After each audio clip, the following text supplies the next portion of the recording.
Live by Live has all of your favorite music, and you can listen for free. Whether you hit play on one of our hundreds of curated music stations or create your own custom artist radio station, you'll find the music you love on Live by Live. Visit livexlive.com or search LiveX Live in the App Store or Google Play and listen for free now. Darkcast Network. The light shines brightest on our indie podcasts. Hi, this is Kelly. And this is Jenna. And you're listening to ODFM. This episode is One Detective for Murder.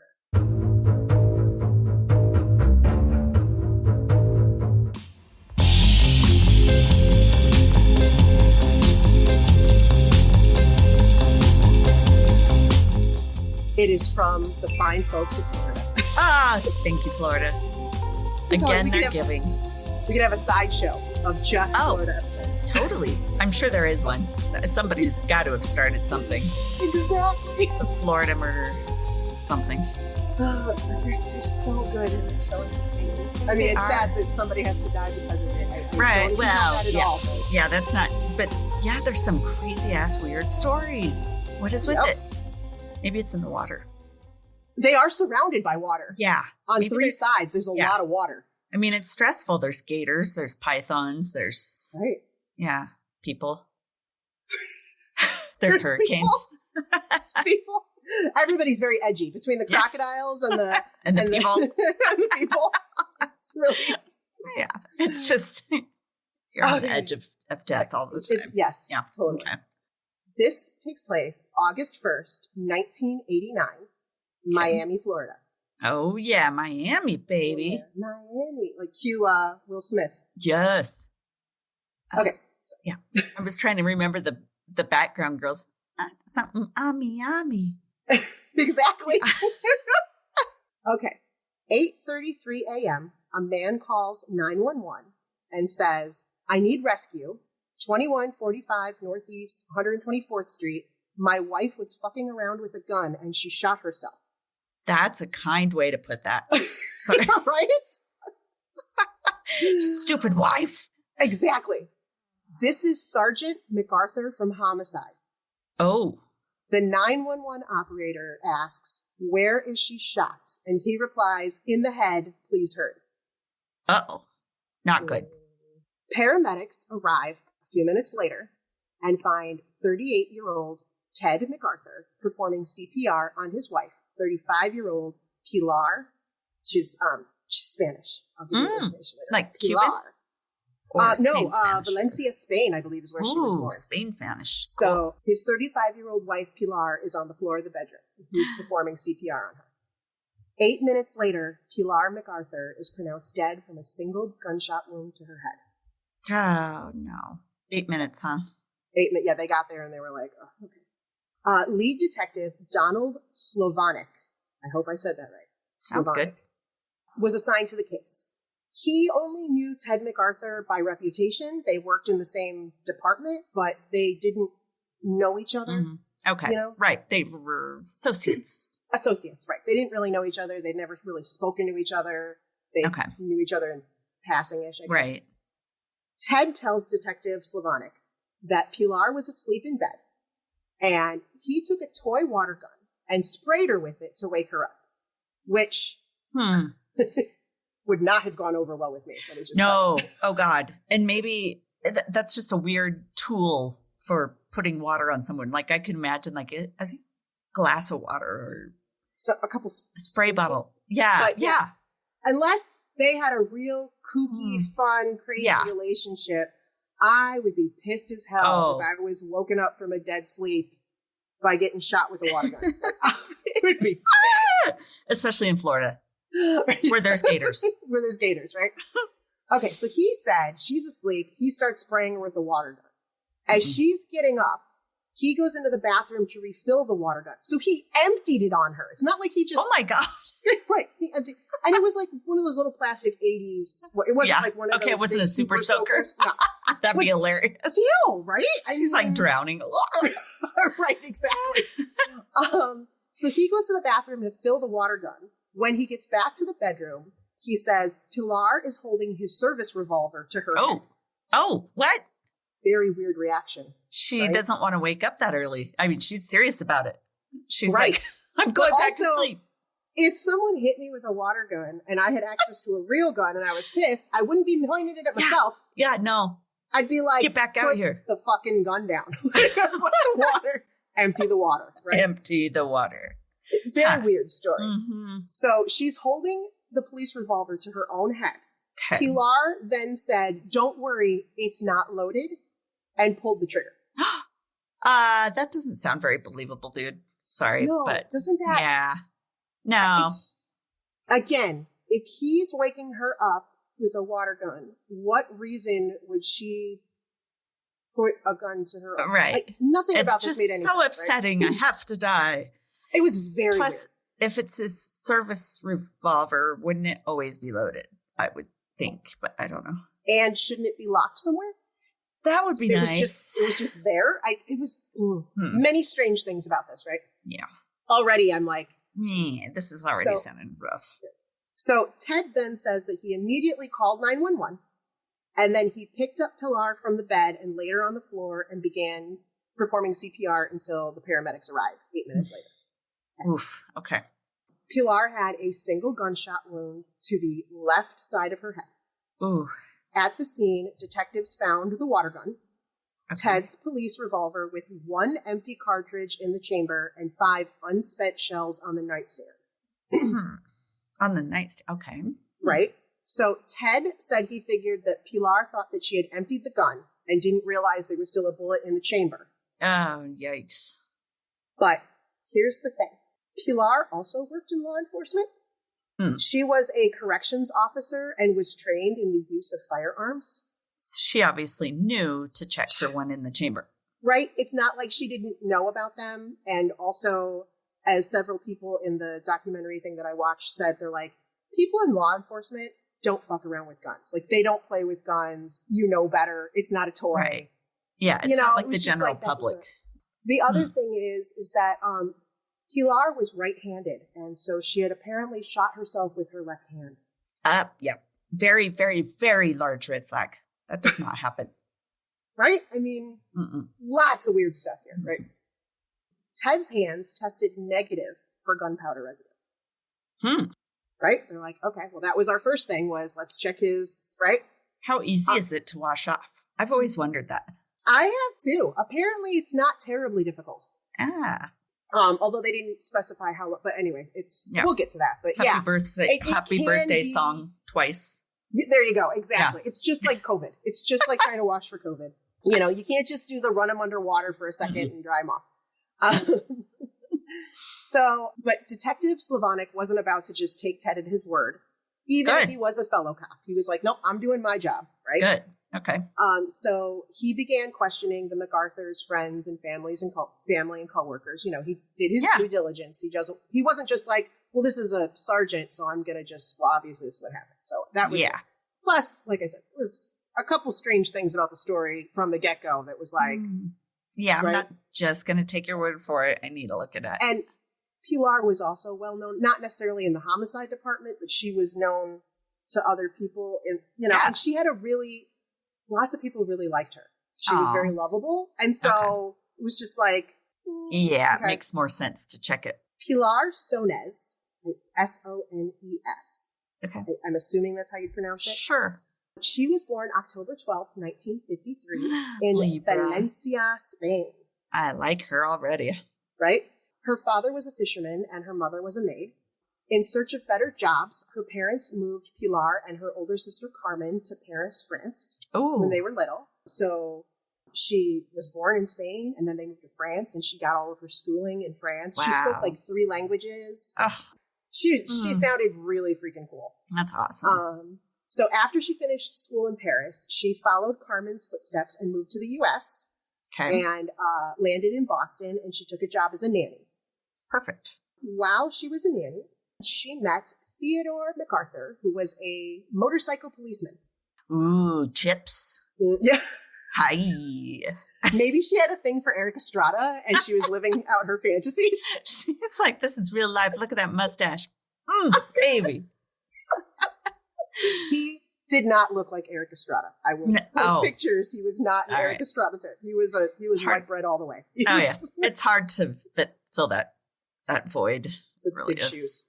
What was the blonde dude's name? He was so not Eric Estrada that nobody remembers him. You know what? I can't even remember. I can't either. Says a lot, I was just right? like, ugh. Oh my God. I'm sorry. Side note. I just saw a thing. This is what reminded me of it. Because that made me think of Charlie's Angels and the Farrah Fawcett hair. Hot. Right? And I just saw something on social media that said, the new haircut of 2022. And I was like, oh, what is it? So I clicked it. And they're like, it's the butterfly cut. And it is exactly Farrah Fawcett. Oh my God. And I was like, this is not new. This is wings and it's just layers. Redone. It was so Charlie's Angels. That's hilarious. Yep. Well, that's funny because so my hairstylist was saying how she had the wolf cut like a year ago. And it's like, what's the wolf cut? That's the mullet. I'm sorry. You can't rename it and make it better. I know. I was like, oh, so they're just like rebranding hairstyles. Puppy in the front, wolf in the back. What is that? No, I don't know. Like a wolf's mane. Wolf cut. Jesus. No, I'm sorry. That's just. It looked really good on her. I don't know. You guys can rename shit all you want, but maybe it's wolves that are angry and their ridges on their back raise. So then I think this is a stretch. This is a big stretch. This is a big stretch. So the butterfly. All right. Sorry. I'm into all these new names. When we start talking 80s stories, it's really hard not to pull all that stuff in. It's really hard. I mean, I guess those names are better than like the word mullet just it's so hideous in itself. Mullet. It's just an ugly word. So I see why they want to rebrand it, but I get it. The butterfly sounds better than what makes the Farrah Fawcett thing look like a butterfly. There's nothing butterfly. Maybe I was expecting wings on both sides. Wings. I don't know, man. It was no. It was very That's charming. sad because I did see an ad for ModCloth and the girl had that hairstyle and it's so in your face and I'm like, no. I can't. No. I don't think I can do it again. Please. I'm not pulling out the hot rollers and it's not happening. Aquanet. Happening. Sorry. Pilar meets this motorcycle policeman. I'm not sure what exactly attracted her to Ted because he was not Eric Estrada. Mustache. And I don't know if he had a mustache at the time, but he was living in his mother's basement. Oh, that is an attractive feature. Right? Yeah. And when they started dating, Ted hadn't mentioned that he was technically still married to his first wife and that they had a kid. Oopsie. Yeah. That's so. I didn't think it mattered. What? Right. Exactly. Well, I'm living in my mom's basement. Obviously, we're not together anymore. Oh, God. Oh, yeah. I had a baby. Right. Exactly. God. There's a child involved, too. So anyways, just days after Ted's divorce was finalized, he and Pilar got married. Days. Wow. Right? Okay. So they must have been dating for quite a while he was still technically. Yeah. Married. Do we have to rush things? Can we just chill? All these people rush. Stop rushing. All right. So Pilar and Ted then moved to Miami. Ted got a job as a detective at the Metro-Dade Police Homicide, and he worked his way up to sergeant. Dang, that's awesome. Yeah. And Pilar became a corrections officer at the Miami-Dade Correctional Facility, and the couple had 2 children together. She's badass. I'd be afraid to work at a correctional center. Right? I also saw a thing where they said that even the inmates wouldn't, taunt her. She was so nice. Aww, they loved her. Oh, yeah. How weird, Good for her. By the spring of 1989, Pilar started to suspect that her husband was having an affair. Tiger doesn't change his stripes. Is that the... At this point, they'd been married about 10, 11 years. Okay? Oh, man. Ted was spending money like water. Oh, because he has the detective salary. Big bucks, right? Oh, no. And he was withdrawing $200 to $300 at a time. Jeez. This was money that they didn't have. On more than one occasion, Pilar would go to write a check for groceries just to have it bounced. Oh, God. How embarrassing. Right? Horrifying. So then she found a photo in Ted's wallet of a young woman in lingerie. Oh, boy. In his wallet. In his wallet. I don't know how you defend that. Oh, well, you see, Kelly, it was a case he was working on. Oh, of course. You just want to keep them close to you at all times so you don't forget. Right. And why was this person in lingerie? So he was like, well, it had to do with the case. And she did notice also that there were numbers on the back of the picture, and she knew about law enforcement enough to know that it wasn't case numbers. Ah, okay. So, they're measurements. Honestly, right. Yeah. I don't think I would have even needed the numbers. I would have just been like, you don't need the... Yeah. You're full of shit, dude. And what case do you have that you need their picture in your wallet? It was just such a... I know. Like, I could understand maybe if it's a homicide case of a child and you're trying to keep them front and center and be like, okay, we're going to solve this shit. But the child's not going to be in lingerie. You hope not. Good Lord. Yeah. Ew. It's obviously not kosher. Okay. Pilar decided she was going to do a little investigating on her own. So she started asking around, going to the places he frequented. And one day she sees him in a bar with the girl from the picture. Weird. Was she dressed? I believe she was. She just walks around in underwear all the time. So obviously it wasn't a missing person's case because they were there at the bar. Mm-hmm. I just found her. Weird. How did you know? I took her out for a drink because I found her. I was like, you must be parched. Wow.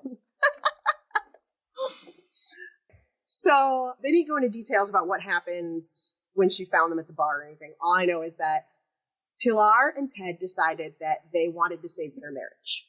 Wow. Okay. They had been together 11 years and had 2 kids. Yeah. Christopher, who was 7, and Philip, who was 6. So they had 2 young kids. You know. Yeah. Ted. Yeah. Right. I mean, I get it. God. Ted promises that he's going to end the affair. Okay. Okay. Good. And Pilar starts doing what she can to try to rekindle the romance. Okay. She gets a makeover. She changes the way she dresses. She starts losing weight. She's determined to win her husband back, right? Aw. It seems like he should be the one working to win her back, but, you know. Right? Mm-hmm. Ted told Pilar that he was going to buy her a $30,000 luxury car. How are you going to do that? Yeah, I thought that was weird too, right? And he made a deposit on a new home. Again, they were pretty tight with money. Is he raiding the drug closet? I've seen this movie. Hold on. Wait a minute. I think I know what you're doing. I was like, okay, so he's not gonna spend all of his money on this girl, but he still doesn't have any money. Yeah, I thought it was really weird that she bought into that, right? Mm-hmm. As they're working to rekindle things, she comes home one day and he has planned a romantic, relaxing evening for her. He made her a bubble bath and surrounded it with candles. Ooh, so the bathroom was really nice. Then he brought in a small TV into the bathroom so she could watch her favorite shows. Because this is the 80s, right? So you couldn't watch it on your phone. There was no tablet. And TVs, portable TVs were like... They look like giant radios, kind of. Exactly, right? They were big. The screen was still the size of an iPhone, but it was connected this huge thing. Massive thing. And I'm pretty sure those still had like the rabbit ears and you had to like tune in. Yep. I so badly wanted one for so long. Wow. Not like I'd have anything to receive in rural Wyoming. Oh God. Church channels. Dad had gotten one. I don't know. It was like a thing he got from like opening an account in a bank or something. But this thing like was the size of an 80s cell phone. Like it was like a brick. And it was black and white. And the screen was about 2 inches by 1 inch. Oh my God. And it came with a magnifying glass that you could put on it so you could see it. That's how small. Oh no. Oh yeah. And I remember just wanting to be like cool and alone in my room and sitting up there trying to like tune in Saturday Night Live so I could just be like, I'm watching TV in my room. I know, isn't it crazy? And now it's like, that's nothing. It's like if I mention that to my kids, they just look at me like I'm speaking a foreign I know. language, so I have to explain YouTube? Right. Oh my God. Oh yeah. They asked me the other day, who was your favorite YouTuber when you were a kid? It was Charles in Charge. What? Charles in Charge.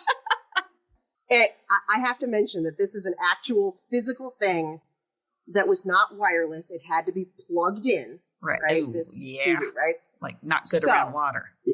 Right? So Pilar gets into the tub and Ted sets the TV on the edge of the tub then says, "Oh, I forgot something."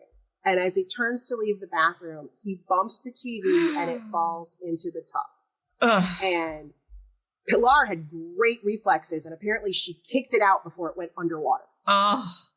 Right? Oh, my God. Okay. Scary. That mofo, Ted, you suck. So Pilar ended up telling her friend about the incident, and that she's like, "Oh, yeah, he tried to make things romantic and all this." And, you know, she was like, what? And Pilar was like, "Well, it was an accident. He said he was sorry," you know, and it could have been an accident, I right? suppose, yeah. And the friend even asked Pilar, "Did you believe him when he said it was an accident?" And she was like, "Well, yeah." Oh, God. This bathtub incident happened 5 days before the gunshot. Yeah, not an accident. And that would have been a really easy way to cover it up. Be like, "Whoa, that was a bad accident." There's no way. There's no way he would have. I mean, very easy to cover up. Wow. It really looked like a guy who was trying to win back his wife. Yeah. He couldn't wait a little longer between incidents. Wait, where's my whole part about Joan? Oh, no. Where the hell is the Joan stuff? Oh, I did. I skipped a whole paragraph. No wonder that. Oh, we need this. Okay, Joni. I'm so sorry. Okay. Joni loves Chachi. Shit. Okay, so it was 1989, August of 1989, when Pilar was shot, right? Okay. In 1988, Ted met a beautiful young Miami Herald crime reporter named Joan Kite. Okay. She was 25, just out of college, and had just landed this was her dream job to be a crime reporter at the Miami Herald, right? So Ted spent extravagant amounts of money on her and told her that he was planning on divorcing his wife. Oh, God. Wonderful. Right? Okay. So that was sometime in 88, and then it was spring of 89 when Pilar started to notice something was going on and thought, and the money issues, nothing was in the bank account. Oh, God. So, yeah, that was kind of a big part of the story. That just kind of... So I'm going to try not to scroll past so fast now. Okay. So Pilar tells her friend about the tub thing. 5 days later, she's dead. When this happened, by the way, the kids had been sent up to Boston to visit Ted's family. Okay, let's get the kids out of the way so that we don't witness anything. And on the night before, on July 31st, the night before the gunshot, Ted had told Joan that he was planning to leave Pilar the next day. Wow, that's a different way of leaving. Mm-hmm. I think... I'm going to leave her tomorrow. Wow. And the next day, 8:33 in the morning. Right? She left him, in a way. Yeah. So. Gross. Hi, I'm Carrie Ibama. I'm Quinlan Posner. And we have a podcast called Truly Darkly Creeply. We think you're going to love it. We think you're really going to... If you don't love it, you'll like it a lot. If you don't like it, you'll hate it. But what did you lose, really? What, an hour? You're doing dishes. Relax.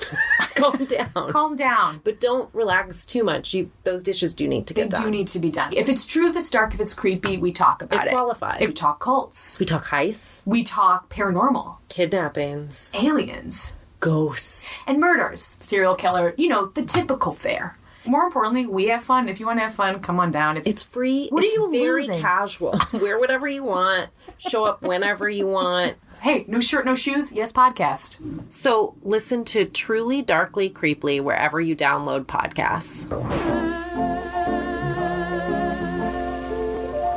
Detective Don Slavonic discovered that 5 weeks before Pilar's death, Ted MacArthur had taken a second life insurance policy out on her for $250,000.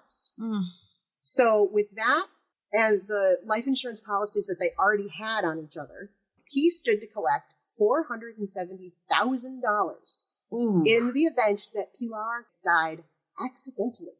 Oh, okay. So it couldn't be criminal. Ted did admit to having a mistress after he was confronted by Detective Slavonic. Well, he, of all people, would know that it's going to come out. it's going to be found. And, they didn't really hide it after that point because Joan actually moved in to the MacArthur house to help care for the two sons. Oh, no. Gross. Right? Poor babies. I learned about this from a Forensic Files episode and then did a little extra research. So there's some good forensic stuff here I'm going to tell you about. I love this is the fun stuff. Okay. Forensic scientist Dr. Henry Lee was key to proving that Ted's account of that morning was a lie. Oh, good. The first thing he noticed was that Pilar's hands were clean. Both of them. And there should have been some kind of high-velocity impact spatter on her left hand had she had a gun right there next to her head, right? There should have been something. So besides having gunshot residue, there should have been spatter. Okay. The next thing plus there's the fact that it was not her right hand. But right. I mean, that's pretty huge. Yeah. Right. But, I guess it could still be done, I guess. Just grabbed, I don't know, whatever. Yeah. So next he noticed that there was too much blood on Pilar's pillow. Which I was like, eh? Yeah, like why? So Ted had stated that the gun went off, he called 911, and then he picked her up and put her on the floor and started doing CPR, right? But Dr. Lee determined that Pilar had lost about a third of her blood volume while still lying on the pillow. Ooh, so he'd let her lay there longer than... Right. And because her heart was no longer pumping blood, he determined it would have taken about 15 minutes for that much blood to have come out from the gunshot wound without her chest pumping it, right? It would just, right? And then, according to a statement that was made by an officer who was first on the scene, that officer had stated that the blood on the bed had already coagulated. They explained on the show that when blood coagulates, the clear serum separates from the red cells and platelets, right? So there's like a clear serum and there's like red, right? Oh. So Dr. Lee believed that Pilar had been dead for at least 15 to 20 minutes before her body was moved off the bed. Oh, she could have possibly survived it had he called right away, like you said. Right. And what reason would he have for not immediately moving her doing CPR or calling 911, right? Right. There wanted her no excuse, yeah. So this is what I thought was like, damn. To test his theory, Dr. Lee used 500 cc's of his own blood. Whoa! And timed how long it took to coagulate at room temperature. That's cool. That's like the old style scientists who, test polio vaccine on themselves. Exactly. I was like, crazy. Damn, he used his own blood. Wow. And it took about 15 to 20 minutes for it to coagulate at room temperature. Which in Florida was probably a little higher than our normal. Right. Yeah. So Dr. Lee was able to prove that Ted lied about what happened that morning. Then ballistics expert Dr. Vincent DeMaio noted that not only was the bullet wound on the left side of Pilar's head when she was right-handed, but that she physically could not have pulled the trigger in that position. He was able to determine the exact position of the gun when it fired. Dr. DeMaio was able to determine the exact position of the gun because the muzzle of the gun had left an imprint on her skin. Because it was right up against her head.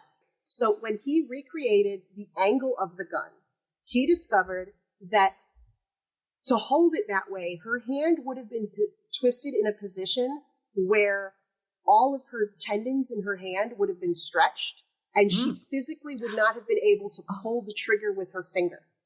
That's freaking crazy. I know, right? It made me nervous, but I'm watching it on the show, and he's holding a gun to his head, and he's like, see, I can't pull it. But if I just twisted it this way, and then he pulls it, and I'm just like, dude, this woman died by... Oh my God. I couldn't take it. No. So, yeah, that freaked me out. I was like, he obviously checked first. But yeah, he was showing, he's like, look, I cannot move my finger like this. Wow. Like I can't, I was like, dang, that's crazy. Yeah.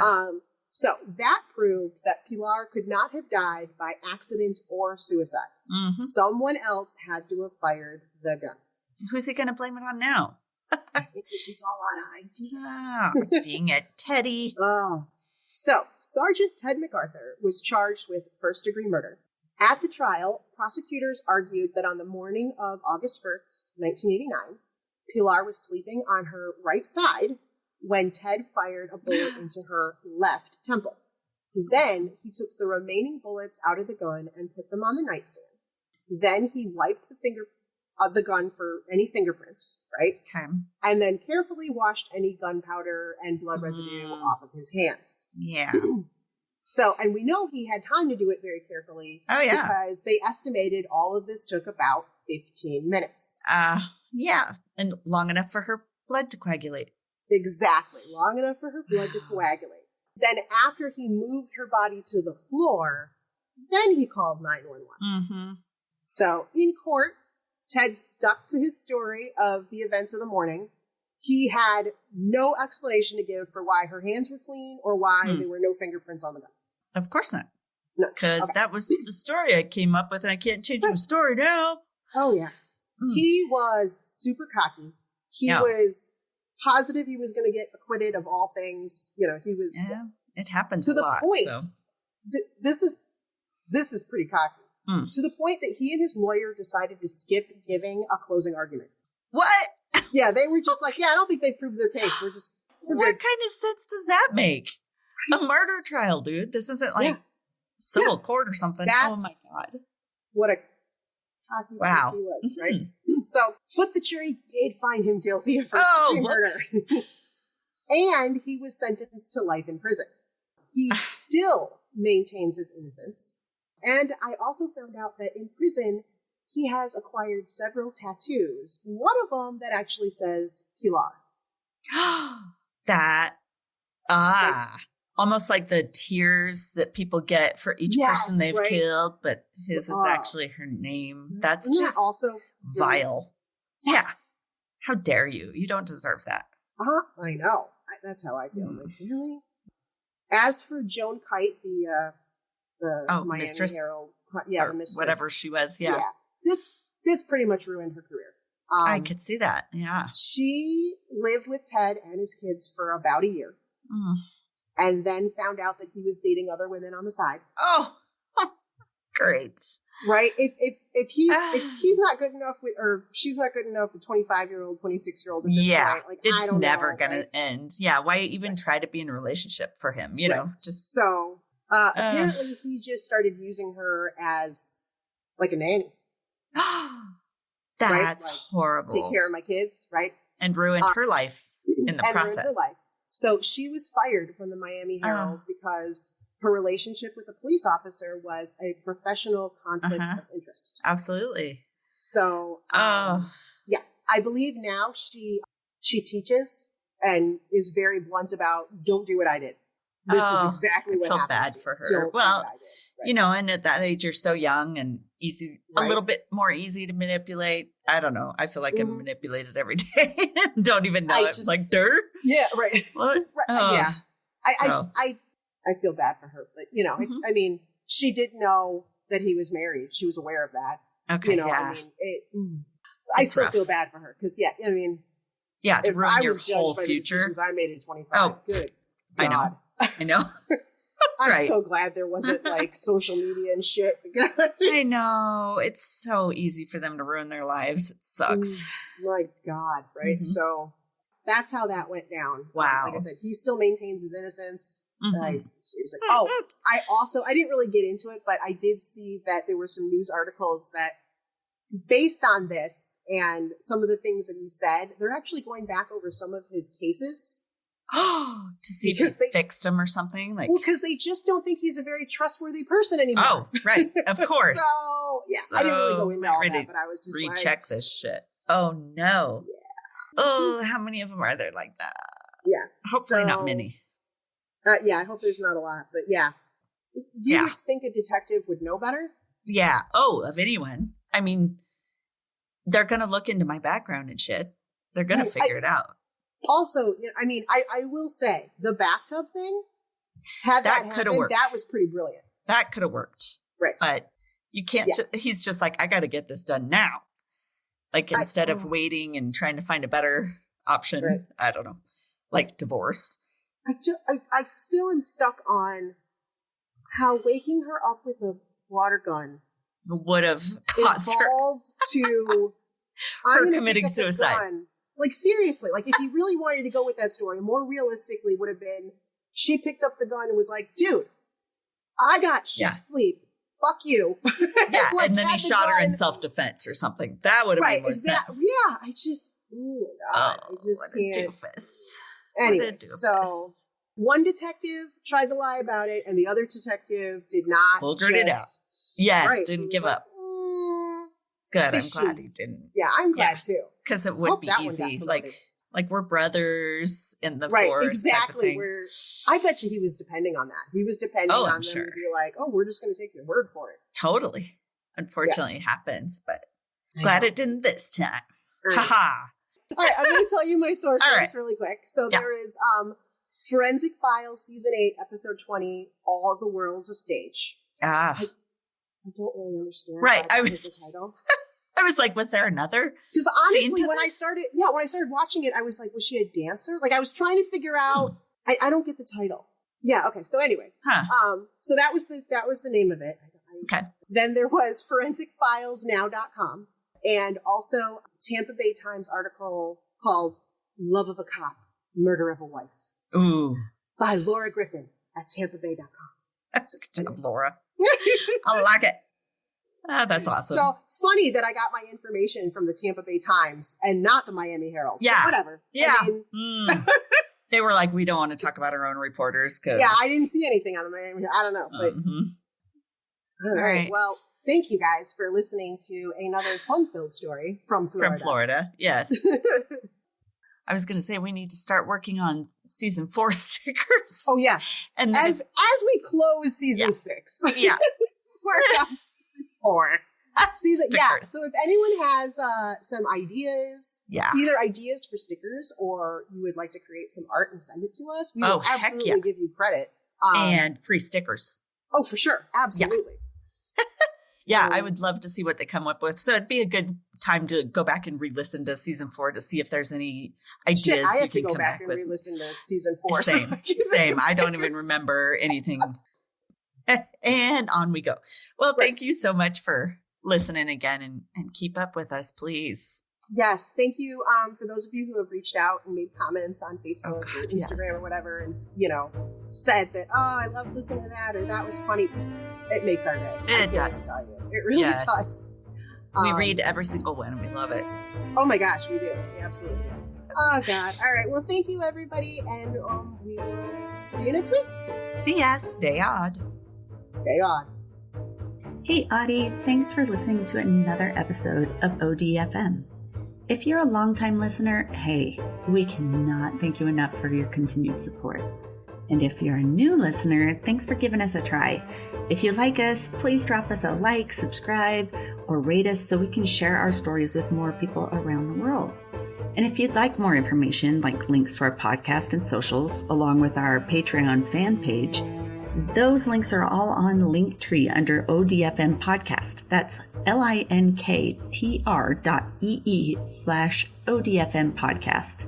Side note, you guys, we're obsessed with fan art, and we love making things with it, like stickers for our fans. So if you'd like us to use your designs, send it to us at odfmpodcast@gmail.com. And if we use your design, we'll be sure to send you a sticker. Thanks for listening to another episode of ODFM, hosted by Kelly DeVries and Jenna Swanson. Production and editing by Kelly DeVries. Theme music by Eric Swanson. ODFM is a satirical true crime podcast for entertainment purposes only. The stories you hear are serious and true. The comments and opinions are not. We apologize if any of our content is harmful or disrespectful.